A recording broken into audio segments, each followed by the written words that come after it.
மர்மோளே, நீ டீ குடிக்கலையாமா? இந்த மலைக்கு சூட டீ குடிச்சா நல்லா இருக்கும்ல. எத்தே எனக்கு இப்போ டீ வேண்டாம் தே. இப்போ தானே இட்லி சாப்பிட்டேன். இந்த பிள்ளைகள் வேற இட்லியை மிச்சம் போட்டு போயிட்டாளுங்க பார்த்தீங்களா? அதையும் சேர்த்து சாப்பிட்டேனா, அதனால எனக்கு போதும். நான் டீ வேணா பிறகு குடிக்கேன் தே. சரிம்மா, மத்தியானத்துக்கு என்ன குழம்பு வைக்க? நான் வேணா உங்க மாமா விட்டு எதுவும் வாங்கிட்டு வர சொல்லட்டா? எத்தே வெளியெல்லாம் போக முடியாது, மழையும் தண்ணியுமா கிடக்கு. வீட்டு வாசல்ல போய் பாத்தீங்களா இல்லையா? தண்ணி தொப்பு தொப்புன்னு தேங்கி கிடக்கு. இப்பெல்லாம் மாமாவெல்லாம் வெளியே அனுப்ப முடியாது தே. இருக்கட்டும், அதான் மழை பெஞ்சிட்டு கிடக்குல, சும்மா ரசத்தை வச்சிருவோம். ரசம் வச்சுட்டு ஏதாவது ஒரு காயை பொரிச்சு வச்சிருவோம். அதுவும் சரிதான் மருமோளே, மலைக்கு ரசம் சாப்பிட்டா நல்லா தான் இருக்கும். சரி, நல்ல மிளகு தட்டி போட்டு நல்ல காரமா ஒரு ரசம் வச்சு விட்டுரு. சரி தே. நீங்க போய் ஹாலில் உட்கார வேண்டியதானே? எதுக்கு அடுப்பங்கரையில் உட்காந்துக்கிட்டு இருக்கீங்க? ஹாலில் வாட வரைக்குமா? குளிர் கிடுகிடு நடுங்குது. ஹாலில் எல்லாம் உட்கார முடியாது. அடுப்பங்கரையில தான் கொஞ்சம் சூட கதகதன்னு இருந்துச்சு, அதை இங்கே வந்து உட்காந்தேன். ஆமாத்தே, எனக்கும் அப்படித்தான் இருக்கு. அதான் அடுப்பங்கரையை விட்டு வெளியே வரவே மனசு இல்லாம இங்கேயே நின்றுகிட்டு இருக்கேன். சேகர் எங்க ஆளை காணும்? இன்னைக்கு வேலைக்கு போயிட்டானாக்கும். இன்னைக்கு ஒரு நாளைக்கு லீவ் போட்டு வீட்டில் இருந்திருக்க வேண்டியதானே? வெளியே தனியா கிடக்கல. எத்தே அவர் சொன்னா கேட்க மாட்டாருத்தே. ஒரு நாளைக்கு லீவ் போடுங்க நானும் சொல்லி பார்த்துட்டேன். என்னமோ இவர் தான் ஆபீஸை தூக்கி நிறுத்த போற மாதிரி ஆளுக்கு முதல்ல ஓடுவாரு. ஒரு நாள் கூட லீவே போட மாட்டாருத்தே. மலைக்குள்ள நீச்சல் அடிச்சுக்கிட்டாலும் போயிருவேன்னு காலையில கிளம்பி போயிட்டாரு. இந்த மலைக்குள்ள பஸ் கிடைக்காதேம்மா. ஒரு வண்டியை வாங்கி தொலைனாலும் வாங்கி தொலைய மாட்டேக்கானே இவன். நடந்து போறான், பஸ்ல போறான். ஒரு வண்டி வாங்கினா என்னம்மா? நானும் எத்தனையோ தடவை சொல்லிட்டேன் தே, வண்டி வாங்குங்கன்னு. சொன்ன கேட்கவே மாட்டேக்காரு. இனிமே நான் தான் ஒரு வண்டி வாங்கிட்டு அவர் பின்னால உட்கார வச்சு கூட்டு போகணும் போல. சரி மருமோளே, அவன் கதையை விடு. அவன் எப்படியும் போயிட்டு வருவான். நீ மத்தியானத்துக்கு என்ன காய் வைக்கணும்னு சொல்ல, எடுத்து தாரியா? அத்தை வெட்டி தாரேன். எத்தே அதெல்லாம் நீங்க ஒன்றும் செய்ய வேண்டாம் தே. 2 காயை போட்டு வெட்ட முடியாதா? நான் வெட்டிக்கிட்டேன். நீங்க டீ குடிச்சிட்டு கொஞ்ச நேரம் உட்காந்து டிவி பார்த்துட்டு இருங்க. நான் போய் இந்த பிள்ளைல போய் என்ன ஏதுன்னு பார்த்துட்டு வாரேன். வந்துட்டு சமையல் பண்ணுதேன். பேத்திக்கு 2 பேரும் ரூம்ல தான் கிடந்தாளுங்க. நோட்டும் கையுமா உட்காந்துருந்தாளுங்க. படிப்பாளுங்கன்னு நினைக்கேன். படிக்க மாட்டாளுக தே, படிக்க மாட்டாளுக. நல்லா நடிப்பாளுக. இப்ப மட்டும் நான் போலேன்னு வச்சுக்கோங்களேன், வீடையே 2 ஆக்கிடுவாளுக. இவளுகள் அப்பப்போ போய் பார்த்துக்கிட்டே இருக்கணும், இல்லைன்னா அவ்வளவுதான். சரி லட்சுமி, நீ போய் பார்த்துட்டு வா. நான் இங்கே உட்காந்து டீயை குடிச்சிட்டு பிறகு ஹாலில் போய் உட்காந்து கொஞ்சம் நேரம் டிவி பார்க்கேன்.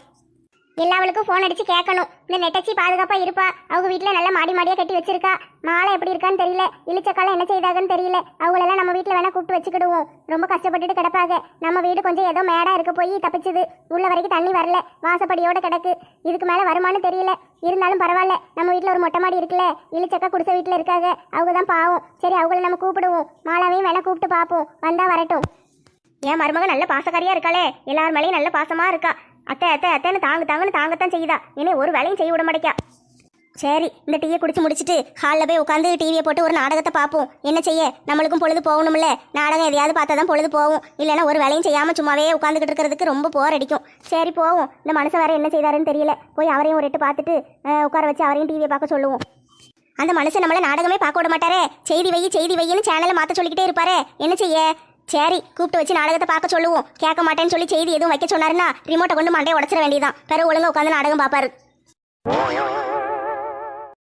மஞ்சு, இங்க பாத்தியா நான் எவ்வளவு அழகா கப்பல் செஞ்சிருக்கேன் பாரு. ஒரே ஒரு கப்பல் செஞ்சிக்கிட்டு பீத்திக்கிடுதே. நான் பாத்தியா எவ்வளவு அழகா 3 கப்பல் செஞ்சிருக்கேன். நான் ஒண்ணு செஞ்சாலும் ரொம்ப அழகா செஞ்சிருக்கோம்ல. என் கப்பல் தான் அழகா இருக்கு. உன் கப்பல் 3 கப்பலும் நல்லாவே இல்ல. நீ ஒரே ஒரு கப்பல் தான் செஞ்சிருக்க, நான் 3 கப்பல் செஞ்சிருக்கேன்னா பொறாமப்பட்டதானே அப்படி சொல்லுதே. நான் ஏன் உன் மேல பொறாமப்பட போறேன்? நீ 3 கப்பல் செஞ்சாலும் நல்லாவே செய்யல, அசிங்கமா செஞ்சு வச்சிருக்க. நான் ஒண்ணே ஒண்ணு செஞ்சாலும் பாத்தியா எவ்வளவு அழகா மஞ்சள் கலர்ல சூப்பரா செஞ்சிருக்கேன்னு. இரு, இப்போ உன்னைய விட அழகான ஒரு பச்சை கலர்ல சூப்பரா ஒரு கப்பல் செஞ்சு காட்டுறேன். மஞ்சு, கப்பல் செஞ்சது போதும். வா, கொண்டு போய் தண்ணியில போய் விடுவோம். பிறகு மழை நின்னுட்டுனா நல்லாவே இருக்காது விளையாட. வா, இப்பமே போய் விட்டுட்டு வந்துருவோம். சரி ரேகா, வா போவோம். ஏ பிள்ளைகளா, என்ன செய்வீங்க? படிச்சுக்கிட்டு இருக்கீங்கன்னு பாட்டி சொன்னாங்க. நீங்க என்ன இங்க உட்காந்து விளையாண்டுட்டு இருக்கீங்க? ஏம்மா, நாங்க எங்க படிச்சோம்? நாங்க விளையாண்டுட்டு தானே இருக்கோம். கப்பல் செஞ்சுக்கிட்டு இருக்கோம். கப்பல் செய்யறதெல்லாம் சரிதா. யார் நோட்ல இருந்து பேப்பர் கிழிச்சீங்க? ஏம்மா, ரேகா நோட்ல இருந்து தான் கிழிச்சோம். அவளே நோட் கொடுத்தா. நல்லா செஞ்சிருக்கோம்ல கப்பல். எடு விளக்கமாத்த, எழுதுறதுக்கும் படிக்கிறதுக்கும் நோட் வாங்கி கொடுத்தா கிழிச்சு கப்பல் விட்டுக்கிட்டு இருக்கீங்களோ? ஏம்மா, நான் ஒரு பேப்பர் தான் கிழிச்சேன். ரேகா தான் 3 பேப்பர் கிழிச்சா. கொஞ்சமாவது உங்க அப்பா பத்தி நினைச்சு பாத்தீங்களாட்டி? உங்க அப்பா கஷ்டப்பட்டு காலையில எழுந்திரிச்சு பஸ்ஸுக்கு காத்து கடந்து இங்க இருந்து அங்க வேலைக்கு போய் அங்க அவன் சொல்ற பேச்சையும் ஏச்சையும் வாங்கிக்கிட்டு மாசம் பூரா கடந்து வேலை செஞ்சு சம்பளம் வாங்கி உங்களுக்கு நோட் வாங்கிட்டு வந்து கொடுத்தா நீங்க கிழிச்சு கப்பல் விட்டுக்கிட்டு இருக்கீங்களோ? ஏம்மா, என்ன சும்மா சும்மா மிரட்டிக்கிட்டே இருக்கீங்க? சும்மா இருக்க மாட்டீங்களா?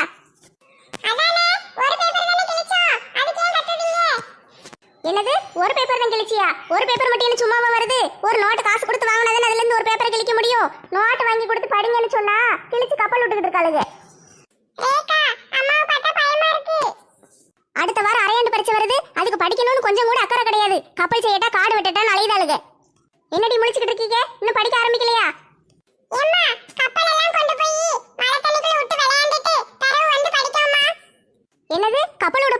இவ்வளவு நேரம் கழுதையா கத்திக்கிட்டு இருக்கே? பேச்செல்லாம் கேட்டுட்டு மறுபடியும் கப்பல் விட போறேன்னு என்கிட்டயே சொல்லுதியோ? அங்க வெளியே போய் பாரு, ஊர் கடலாம் தண்ணியா கிடக்கு.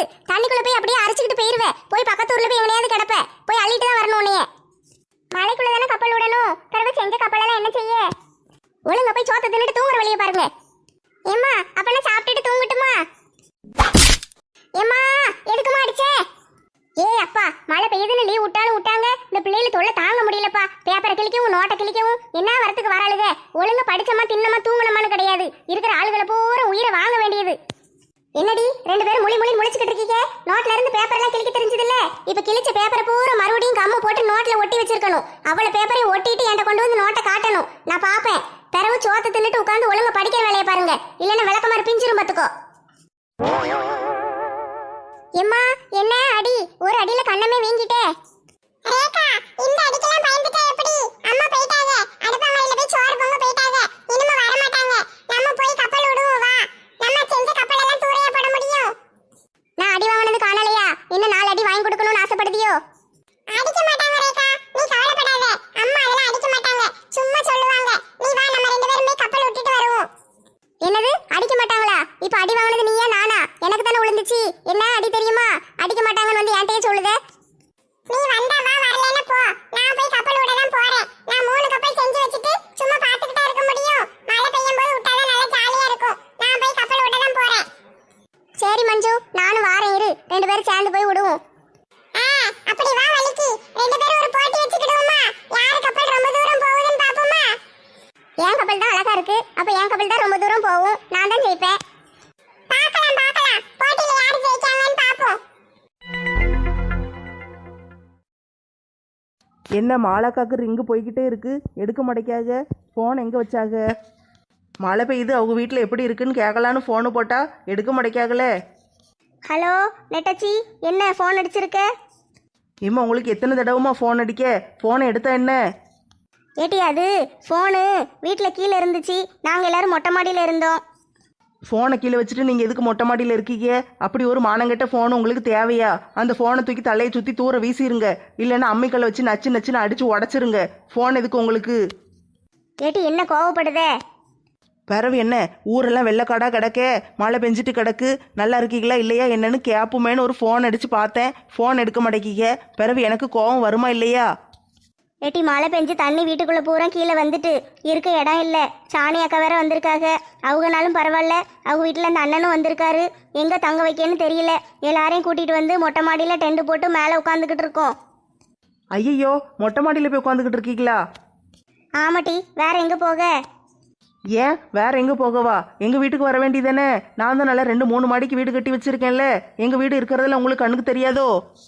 ஏட்டி அங்கே வந்து எப்படி இருக்க முடியும்? உங்கள் வீட்டுக்காரர் உங்கள் மாமனார் மாமியாரெலாம் இருப்பாங்கல்ல. அவங்க இருந்தா என்ன, உங்களுக்கு என்ன வந்துச்சு? நீங்கள் பாட்டுக்கு வந்து இருக்க வேண்டியதானே? நான் மட்டும்னா பரவாயில்ல, சாணி அக்காலாம் இருக்காங்கல்ல, அவங்களெல்லாம் கூட்டிகிட்டு எப்படி வர முடியும்? அதெல்லாம் எனக்கு தெரியாது. நீங்கள் இன்னும் 1/2 மணி நேரத்தில் எல்லாரும் எங்கள் வீட்டுக்கு வந்திருக்கணும். எங்கள் வீட்டில் நான் உங்களுக்கு தங்குறதுக்கு ஏற்பாடு பண்ணி வைக்கேன். சீக்கிரம் வாங்க. என்னடி இது? நான் எங்கள் வீட்டில் எல்லார்ட்டையும் கேட்க வேண்டாமா? நீ பாட்டுக்கு கூப்பிடுதே, நான் கேட்டுட்டு சொல்லட்டா? யார்கிட்ட கேட்க போறீங்க? அத்தை பாட்டிட்டு தானே. அத்தை பாட்டிட்டு வேணா நான் ஃபோன் போட்டு பேசுதேன். 1/2 மணி நேரத்தில் எல்லாரும் இங்கே இருக்கணும். ஏட்டி வெளியே தண்ணியா கிடக்குட்டி, வர முடியாது. போட்டு விட்ருக்காங்கல்ல, நம்ம ஊரில் நிறைய இடத்துல போட்டு போகுது. வர வேண்டியதானே? ஒரு போட்டை பிடிச்சிட்டு வாங்க. சரி பார்க்கோம். பார்க்கோம்லாம் இல்லை, ஒரு 3 தெரு தானே இருக்கு, தாண்டி எப்படியாவது வந்து சேருங்க. ஐயோ, இந்த மனுஷன் வேற எதுக்கு வந்தாரு? ஏக்கா அது யாரு? ஏட்டி அந்த காட்டுப்பூச்சி வந்திருக்காரு. அப்படி போடு, அன்னைக்கு பயந்துக்கிட்டு ஓடுனாரு, இன்னைக்கு எதுக்கு வந்தாரு? தெரியலட்டி, ஏதோ கையில் டிஃபன் பாக்ஸ் மாதிரி என்னமோ கொண்டு வந்திருக்காரு. இரு என்னன்னு பார்த்துட்டு கூப்பிடுதேன். என்னன்னு பார்த்துட்டுலாம் கூப்பிட வேண்டாம். இன்னும் 1/2 மணி நேரத்தில் வாங்க. அவரையும் வேணா சேர்த்து அள்ளி போட்டு கொண்டு வாங்க. சீக்கிரம் வாங்க. சரிட்டி வாரோம், ஃபோனை வை. அப்படி சொல்லுங்க. இருங்க, நான் உங்க எல்லாருக்கும் காப்பி போட்டு ரெடியாக வைக்க. என்ன வாங்க, வந்தோடனே எல்லாரும் சேர்ந்து சுட சுட காப்பி குடிப்போம். நல்லா ஜாலியாக இருக்கும். இன்னைக்கு நாளைக்கு நாளை கழிச்சு மழை தண்ணி போகிற வரைக்கும் நீங்கள் எல்லாரும் எங்கள் வீட்டில் தான் இருக்கணும். சரிட்டி வாரோம், வை. எத்தே இப்போ நெட்டச்சி தான் ஃபோன் அடிச்சா. அவங்க வீட்டில் வந்து நம்மளை இருக்க சொல்லுதா. இங்கே எதுக்கு மலைக்குள்ள மொட்டை மாடியில் கிடக்கீங்க, எங்கள் வீட்டில் வந்து இருக்க வேண்டியதானேன்னு சொல்லுதாத்தே. வரமாட்டேன்னு சொன்னால் சண்டைக்கு வாரா. அடுத்த வீட்டில் போய் எப்படிமா இருக்க முடியும்? நம்ம வீட்டிலே இருப்போம். இன்னைக்கு ஒரு நாளைக்கு தான் மழை பெய்யும், நாளைக்கெல்லாம் ஒன்றும் மழை பெய்யாது. இன்னைக்கு ஒரு நாளைக்கு அட்ஜஸ்ட் பண்ணிக்கிட மாட்டோமா? எத்தே என்னத்தே அடுத்த வீடுன்னு சொல்லுதீங்க? இது தெரிஞ்ச நெட்டச்சி என்னைய கொன்னே போட்டுருவாத்தே. அது இல்லாம அவங்க மாமியார் உங்க ஃப்ரெண்டு தானே? அதுக்கு இல்லை மருமோளே, ஃப்ரெண்டாக இருந்தாலும் நம்ம எல்லாரும் போய் அவங்க வீட்டில் போய் தங்க முடியாதுல்ல. அவங்களுக்கு எதுவும் மனசு கஷ்டமாயிடக்கூடாது பத்தியா. அதனால ஃப்ரெண்டுனாலும் ஒரு கொஞ்சம் தள்ளி இருக்கிறதா நல்லது மருமோளே. நம்ம வீட்டிலேயே நம்ம இருந்துக்கிடுவோம். எத்த நீங்க சொல்றதெல்லாம் சரிதான். ஆனா நெட்டச்சிக்கிட்ட யாரு பேச? அவ ஒரு பிடிச்சானா பிடிச்ச முயலுக்கு 3 காலில் நிப்பா. வரணும்னு வர சொல்லிட்டா. வரலைன்னா சண்டைக்கு வருவாளே. கண்டிப்பா எல்லாரும் வந்துடணும், இன்னும் 1/2 மணி நேரத்துல வந்துடணும், காப்பி போட்டு வைக்க அப்படி இப்படின்னு சொல்லியிருக்காத்தே. போகலைன்னா சண்டைக்கு வருவாத்தே. இப்போ என்ன செய்ய? சரி, அவங்க வீட்டுக்கு போகணும்னு வச்சா கூட இப்போ எப்படி எல்லாரும் போக முடியும்? வெளியே பூரா தண்ணியா கிடக்க, தண்ணியில் நீச்சல் அடிச்சுக்கிட்டா போக முடியும்? போட்டு விட்டுருக்காங்களாம்ல, போட்டில் வந்துருங்க, நான் வாசல்லே நிற்கேன்னு சொன்னா. அதான் எனக்கு என்ன செய்யன்னு ஒன்றுமே புரிய மாட்டேக்கி. சரி மாலா, சாணி அக்கட்டையும் அந்த அண்ணன்ட்டையும் கேளு. அவங்க எல்லாரும் வாரேன்னு சொன்னாங்கன்னா நம்ம போவோம். இல்லைன்னா அவங்கள போட்டுட்டு நம்ம போக முடியாதுல்ல. கேட்டு பாரு. மாலகண்ணா, நீ பேசுனது எல்லாத்தையும் நான் கேட்டுக்கிட்டு தான் இருந்தேன். எங்களுக்கு ஒரு பிரச்சனையும் இல்லை கண்ணா. நானும் எங்கள் வீட்டுக்காரர் ஊருக்கு போக வேண்டியிருக்கு. அவசரமா அங்கே ஒரு வேலை இருக்கு. நாங்கள் போகிறோம். நீங்கள் எல்லாரும் நெட்டச்சி வீட்டுக்கு போயிட்டு வாங்க. ஐயோ என்னக்கா கோச்சிக்கிட்டீங்களா? இப்படி திடீர்னு சொல்லுதீங்க. நம்ம போக வேண்டாம்க்கா, நம்ம இங்கேயே இருப்போம். அடுப்பை மட்டும் தூக்கிட்டு வந்து இங்கேயே சோறு பொங்கி சாப்பிடுவோம். ஐயோ கோவத்தில் வருத்தத்துல எல்லாம் சொல்லல மாலாக்கண்ணா. நீ ஒன்றும் தப்பா நினச்சிக்கிடாத. உண்மையிலுமே எனக்கும் அவருக்கும் அங்கே வேலை இருக்கு. சிம்ரன் நீங்கள் கஷ்டத்தில் இருக்காளேன்னு உடனே ஓடி வந்தோம். அங்கே வேலையை போட்டுட்டு தான் வந்திருக்கோம். இப்போ நாங்கள் போய் தான் ஆகணும். நீங்கள் எல்லாரும் போய் சந்தோஷமா இருந்துட்டு வாங்க. ஏக்கா கோவச்சுக்கிட்டு கிளம்பாதீங்கக்கா. அப்படிலாம் ஒன்றும் கிடையாது. நம்ம எல்லாரும் இங்கேயே இருப்போம்க்கா. நம்ம நெட்டச்சி வீட்டுக்கெல்லாம் போக வேண்டாம், இங்கேயே இருப்போம். லூஸ் மாதிரி பேசாத கண்ணா. எனக்கு நெட்டச்சி வீட்டுக்கு போகிறதுக்கு ஒரு பிரச்சனையும் கிடையாது. அவன் வீட்டுக்கு வர்றதுக்கு நான் ஏன் கோச்சிக்கிட்ட போகிறேன்? அதெல்லாம் ஒன்றும் பிரச்சனை கிடையாது. உண்மையிலுமே எனக்கு பம்பையில் வேலை இருக்குது. ஆடிட்டர் வருவார், அவரை வர சொல்லிட்டு வந்திருக்கேன். அதனால போகணும்ல, போனால் தான் ஆஃபீஸ் கணக்கு வழக்கெல்லாம் பார்க்க முடியும். ஏக்கா உண்மையாக தான் சொல்லுதீங்களா? ஆமாம் கண்ணா, நானும் இவரும் போகணும். நாங்கள் போயிட்டு வரோம். நீங்கள் எல்லாரும் போய் சந்தோஷமாக இருந்துட்டு வாங்களேன். அதில் என்ன பிரச்சனை உங்களுக்கு? இல்லை சாணியாக்கா, இவ்வளோ நேரம் நீங்கள் எங்கள் கூட பேசிக்கிட்டு சிரிச்சுக்கிட்டு தான் இருந்தீங்க. ஊருக்கு போகணுன்னு ஒன்றுமே சொல்லலை. இப்போ நாங்கள் நெட்டச்சி வீட்டுக்கு கிளம்புறோன்னு சொன்ன உடனே தானே நீங்கள் இப்படிலாம் சொல்லுதீங்க. மெண்டல் மாதிரி சொன்னதே சொல்லிக்கிட்டு இருக்காத மாலாக்கண்ணா. எத்தனை தடவை சொன்னதே சொல்ல. எனக்கு அங்கே வேலை இருக்குன்னு சொல்லுதம்ல. இவ்வளோ நேரம் நான் பேசிக்கிட்டு இருந்தேன். சரி எல்லாரும் மழை பெஞ்சிக்கிட்டு இருக்கு, எல்லாரும் ஒன்றா உட்காந்துருக்கீங்களேன்னு பேசிக்கிட்டு இருந்தேன். இப்போ நீங்கள் அங்கே கிளம்ப போறீங்கல்ல, அதனால இப்போ நான் உடனே கிளம்புறதுக்கு ரெடி ஆகிட்டேன். சரியா? ஊருக்கு போயிட்டு வரேன். உன் அக்கௌண்ட்டுக்கு ஒரு 50,000 ரூபா அனுப்பி விட்டுருக்கேன். பார்த்துக்கோ, பார்த்து எடுத்து செலவு பண்ணுங்கன்னு. நல்லா சாப்பிடுங்க, வைங்க. துட்டு காணலன்னு எனக்கு ஒரு ஃபோன் மட்டும் அடி, உடனே நான் அனுப்பி விடுதேன். சரியா? சிம்ரன்னு துட்டு வச்சிருக்கா, அவட்டையும் எடுத்து நல்லா செலவு பண்ணி நல்லா வாங்கி சாப்பிடுங்க. அங்கே போய் சாப்பாட்டுக்குலாம் அவங்களை எதிர்பார்க்காதீங்கன்னு. நீங்கள் வாங்கி கொடுத்து செய்யுங்க. செஞ்சு நல்லா சாப்பிட்டு வாங்க. சரி சாணியாக்கா. சாணியா, இன்னும் 2 நாளைக்கு இருந்துட்டு போலாம்லம்மா? எதுக்கு நேற்று தான் வந்த உடனே ஓடுதியே? ஆண்டிக்கண்ணா, எனக்கு ஊரில் நிறைய வேலை கிடக்கு. நான் போயிட்டு வரேன். நான் முக்கியமாக நீங்கள் ஃபோன் அடிச்சிங்களேன்னு தான் வந்தேன். இப்போ இல்லைன்னா வந்திருக்க கூட மாட்டேன். சரியா? நான் போயிட்டு வரேன். சிம்ரனை பார்த்துக்கோங்க. உங்களுக்கு ஏதாவது ஒன்று வேணும்னு எனக்கு உடனே ஃபோன் அடிங்க. சரியா? அடுத்த வாரம் வரேன். இல்லை அடுத்த மாதம் வரேன். வந்தேன்னா ஒரு 4 நாளைக்கு இருந்துட்டு போகிறோம். சரியா? சரிம்மா, அடுத்த மாதம் வந்து கண்டிப்பாக 4 நாளைக்கு இருக்கணும். சரியா? பார்த்து பத்திரமா போயிட்டு வாங்க. நாங்கள் 2 பேரும் போயிடுவோம். இங்கேருந்து ஒரு ஆட்டோ பிடிச்சி ஏர்போர்ட்டுக்கு போயிட்டு அங்கேருந்து ஏரோப்ளைனில் தானே போகிறோம். எங்களை பற்றி ஒன்றும் பிரச்சனை இல்லை. நீங்கள் பார்த்து போங்கண்ணே. எதுவும் போட்டுக்கு எதுவும் ஏற்பாடு பண்ணிட்டு பிறகு போங்க. அப்படியே போய் எல்லாரும் மலைக்குள்ளே போய் நனையாதீங்க. சரிம்மா, நாங்கள் பார்த்து பத்திரமா போகிறோம். நீயும் பார்த்து போன்னு. சிம்ரன் கண்ணா, மம்மியும் டாடியும் போயிட்டு வரோன்னே. நீ பார்த்து பத்திரமா இரு. உன்னை பற்றி எனக்கு ஒரு பிரச்சனை இல்லை. நீ இங்கே மாலை வீட்டில் தானே இருக்க, அதனால பிரச்சனை இல்லை. இருந்தாலும் நீ இப்போ கொஞ்சம் மனசு கஷ்டத்தில் இருக்க பத்தியா, அதனால தான் ஓடி வந்தோம். எந்த முடிவுனாலும் யோசிச்சு நிதானமாக எடுக்கணும். உன் கல்யாண விஷயம், உன் வாழ்க்கை விஷயம். அதனால நீ வந்து எடுத்தோம் கவுத்தன்னு முடிவு எடுக்காத. நல்லா யோசிச்சு எடு. ஆரஞ்சு மண்டைங்கிட்ட ஒரு தடவை ஃபோன் அடிச்சு பேசு. சரியா? பேசிட்டு அப்புறமா முடிவு பண்ணு. நாங்கள் போயிட்டு வரோன்னே. சரி மம்மி. நல்லா சாப்பிடு சிம்ரன் கண்ணா. எப்படி ஓடா தேஞ்சிக்கிட்டு போறேன்னு பாரு. நல்லா வள்ளு வதக்குன்னு சாப்பிட வேண்டாமா? சாப்பாட்டுக்கு வயிற்றுக்கு வஞ்சனை பண்ணக்கூடாதுன்னு சொல்லியிருக்கோம்ல. சாப்பாடை பார்த்துட்டு 5 நிமிஷத்துல அள்ளி வாயில போட்டுருக்கணும்னு சொன்னா இல்லையா? சாப்பிடாம கிடந்துக்கிட்டு இருக்க. ஒழுங்கா சாப்பிட வழியை பாரு. மம்மி, நான் நல்லா சாப்பிட்டுக்கிட்டு தான் இருக்கேன். மாலாக்காவும் ஆண்டியும் எனக்கு நல்ல சாப்பாடு போடுதாங்க. என்னைய நல்லா பார்த்துக்கிடுவாங்க. உங்களை விட அவங்க நல்லா பார்த்துக்கிடுதாங்க தெரியுமா? நீங்க என்னை பத்தி கவலைப்படாதீங்க. நீங்க போயிட்டு வாங்க. போயிட்டு ஃபோன் அடிங்க. ஆமா, ஃபோன் அடிச்சா மட்டும் அப்படியே பழியர்னு எடுத்து பேசிடுவேன். நீ ஃபோன் எடுக்கலன்னு இப்போ நான் ஓடி வந்தேன். சரியா? போயிட்டு வரேன். சானியா, இங்க இருந்தது 2 நாள் நேரம் போனதே தெரியல. ஆமாங்க, இவங்க எல்லாரும் ரொம்ப நல்லவங்க. இவங்க கூட இருந்தோம்னா நேரம் போறதே தெரியாது நம்மளுக்கு. அதனாலதான் நான் மாசத்துக்கு ஒரு நாளைக்கு ஓடி ஓடி வந்துருவேன். அடுத்த தடவை நீங்களும் வந்துருங்க என்ன? சரிம்மா, நீ சொல்லிட்டீங்கன்னா மறு பேச்சே கிடையாது. எத்தே சரி, அப்ப நம்மளும் கிளம்புவோமா? மருமோளே, நீ கீழே போய் பாரு. எதுவும் போட்டு இந்த பக்கமாக போனுச்சுன்னா கூப்பிடு, நாங்கள் வாரோம். சரியா? கீழே வீட்டுக்குள்ளே பூரா தண்ணியாக கிடக்கல. இப்போ எல்லாரும் வந்து எங்கே நிற்க போட்டு வரட்டும். நீ வந்தோடனே கூப்பிடு, நாங்கள் எல்லாரும் ஓடி வந்துருந்தோம். சரித்தே, நான் போய் பார்த்துட்டு கூப்பிடுதேன். மாலா, நான் வேணா வரட்டா?